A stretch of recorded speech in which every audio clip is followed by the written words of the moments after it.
Okay, welcome back. This is in direct response to a viewer who left a comment on our channel a few weeks back about the clear cutting of trees with regards to some of these new developments that we're seeing. Now, first of all, I could probably talk to you just bleeding from the ears about all the issues facing Central Oregon and our community. And I'm sure that this video is not going to cover a fraction of it because it's pretty deep, but here goes.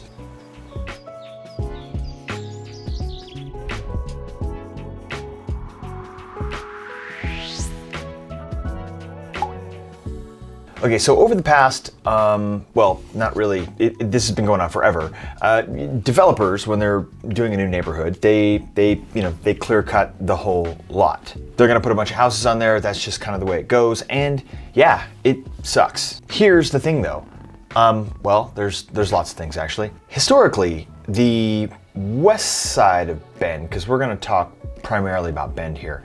The west side, typically has more of those big, beautiful, tall ponderosa trees that everybody loves, but also the developers on the west side, that Brooks Resources is a really great example. They usually do a very, very good job of trying to preserve as many trees as they can. There's generally a higher price point on that side of town with the developments that are happening over there. And so, you know, it's a little bit easier for them with larger lot sizes to try to conserve as many trees as they can. I mean, I genuinely believe that everybody loves trees and would like to save trees and have big trees on their lots. You know, I know that I love trees. In fact, Shannon laughs at me sometimes because we'll be somewhere and I just look up and I'm like, wow, that's a really gorgeous hemlock. And she just thinks I'm weird. Maybe I am, I don't know.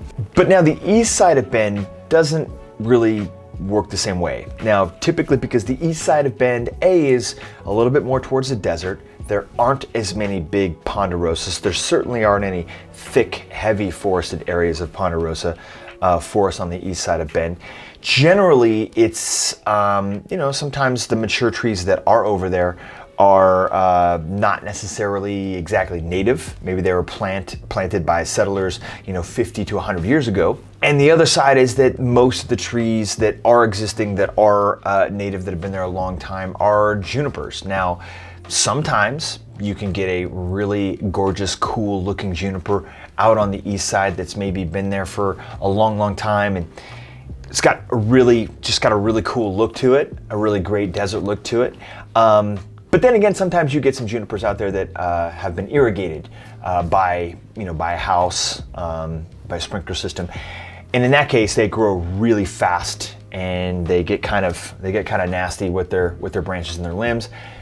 And to be honest, junipers they are really just kind of a weed anyway. As pretty as some of the actual ancient ones are, junipers are kind of weeds, and so a lot of times developers will just come down and mow down the whole area. But it's more than that. East side also generally carries kind of a lower price point.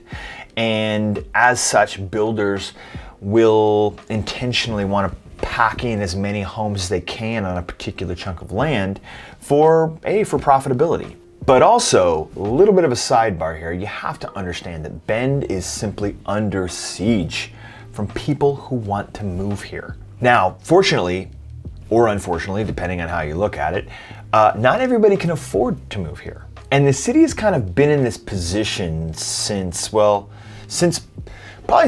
right around the big crash of 2008, right? Where more people want to live here than we can possibly build homes for. So in the past 10 years, the city of Bend has made all kinds of changes to the development code. You see, zoning used to matter. There was residential standard density, RS, there's RM for medium density, there's residential RH, like residential high density. It used to matter. You used to have to be zoned a certain way in order to put like an ADU on your property. There were restrictions for building multiplexes, solar setbacks. Actually, I don't know if solar setbacks are still a thing. I'll have to look that up. My point is that Bend used to have some order, some method to the madness where certain kinds of housing types were built on certain kinds of lots, right? And there kind of still is. But then we got so flooded with so much demand that we simply couldn't build enough new construction houses or new construction developments to accommodate all these people that wanted to move here. And so the city thought, we have to do something to allow more units to be built. something, anything. Panic ensued. We got to do something. Anything would help. And so they kind of blew up the codes. All right, that last part was a little dramatic, but also not untrue. Because now you can put an ADU almost anywhere. You could turn your house into a threeplex. And don't even think about building a neighborhood with homes that have decent sized lots. No, no, no, no, no. Just a small strip of green in the backyard for your dog to poop. That's it. I mean, come on, it's fine. There's parks everywhere. Sidebar over. Where was I? Yeah, the trees. So developers have been clear cutting trees forever. However, recently there was a big 5-alarm fire, not a real fire, just we have those too, but a big uproar about the clear cutting of trees in a couple of very specific areas that just caused everybody to get up in a panic. There's a polished neighborhood called Skyline West, and it was on the far west side of town, heading out towards Shevlin Park. And there was a massive area that was clear cut for an RV park down south of town, just off the Parkway 97 by Murphy Road. Both of those acreages were just full. I mean, just stacked with heavy forested trees, big old pine trees, ponderosas, amazing, beautiful trees. And yes, it was very tragic. I personally remember driving by, seeing those two different areas being just wiped out, and it hurt. And I'm sure to some people probably viewing this, if you were inclined to watch this video, you probably saw that and remember that, and it hurt, it stung. It was not a good time. But I remind you that there wasn't an outcry for the neighborhood that, like I said, was over on the east side. It was probably about 5 years ago, called Butler Crossing. There were some really big, nice, beautiful trees there as well, but there wasn't as much of an outcry. And you know, that's the thing. I don't think the crime should necessarily always match the outcry, and because there was still wildlife that lived there. There was still trees that mattered there as well. I guess the lengths to which people kind of have their outcry just isn't going to be equal. But I guess my point is that development is development, and clear cutting is clear cutting, and I don't know that any of it's really good. Wildlife lives in trees as well as under trees. In fact, there was a regular family of skunks that used to live in that field, in that meadow, and I only know this because a couple of times a year, one of them would get hit by a car, and as we were driving by, I would smell it. It would stink. So please, I guess what I want you to understand is that I totally get it. I want to save the trees myself, save all of them. I'm a big fan of it. But we live in a city, and that city is out of land. A city that is so popular that it's one of the fastest growing cities in Oregon. And if we had more land to develop, and if we could just bring many people in as wanted to come in, we'd probably be one of the fastest growing cities in the nation. Bend is cool, you know this, and people want to live here. And if you think real estate prices are high now, wait to see what happens if we stop building new homes for a few years, where only the very highest bidders can afford to live in Bend. And that is only after some actual resident who lives here decides that they don't want to live here and give up their house. Which, by the way, nobody really wants to leave either. Come on, John, you're being dramatic. I'm just asking to not clear cut trees when building new neighborhoods. Yeah, I hear you, but watch this. How many trees do you think would be left in these neighborhoods with 5-foot setbacks on the left and right of the house, and only 15 to 20-foot setbacks in the front and the back? Just look at some of the drone footage that I've shot over the years of these neighborhoods. There are some neighborhoods, actually there are many neighborhoods, where you couldn't drop a Christmas tree down in between a couple of homes without severely scratching up the siding or the kitchen window, scraping it up. I mean, there's just no room on these lots. An existing tree would have to be just in the perfect spot to avoid the envelope of the actual house, be the 5-foot setbacks on many of the lots where the fence is, right? Just 5 feet off the home. Or then you've got the front yard where most of that is taken up by driveway space. There's a very small area of front yard. And same thing in the backyard. Maybe it's only a 15 or 20-foot backyard. That tree would have to be perfectly in the right position in order for it to not be in the way of anything else. But then you got to think about the root systems too, right? For the health of the tree, if you're going to save it, might as well allow it to thrive and survive. So a lot of the big trees around here, the pondos, right? The ones that cause everyone to be so upset when they get cut down, myself included, they don't have like really deep and narrow root systems that anchor them down, straight down.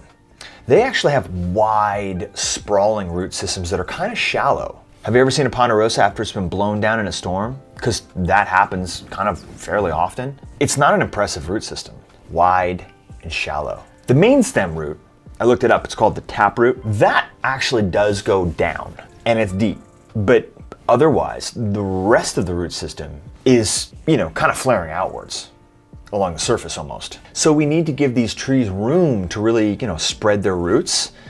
And how do we do that if we're putting a house right on top of their toes? New construction foundations do need a certain level of kind of dirt compaction for a good foundation. And you can't really build a house on sand. That doesn't work so hot. And believe it or not, we do have a lot of light and loose dirt here in this kind of high desert environment. So in order to do that, you need to bring in heavy machinery. You need to usually bring in some additional dirt that you can compact and set up for a good foundation. So again, think of those trees, poor roots. Ouch. Even if they were able to just set a house within the footprint of a root system of a tree, what happens if that tree continues to grow and perhaps those roots, if you've not seen it before, they can grow into the foundation, causing cracking and tearing up of the home's foundation. Or the opposite is true and the house wins and the tree loses, in which the house actually hurts the tree's roots, causing the tree to die. I'm telling you, I've got a genuine soft spot for trees. I really like trees. But we also need housing, desperately. Did you know that developments are already required to plant trees along the streetscape, the curb there? But you see, new trees are different because they're younger and they're still growing, and they grow where the soil lets them. And in many cases, a lot of the developers use trees that have more narrow and deep root systems, not the wide, spreading ones. I'm telling you, I could go on and on. There's just so much here. And I know that there will probably be people throwing some shade on this video, complaining about whatever it is. I get it. I hear you. Like I told you, I'm hearing you. The truth is that we need more homes, more than we need to save trees sometimes. Sometimes we can't have it both ways. We just can't. And for the record, I am against clear cutting trees. It's awful. But in the interest of saving time, effort, energy for developers, if you have to clear 99.9% of the trees anyway, you might as well take them all. Hey, thanks for sitting through this whole lecture.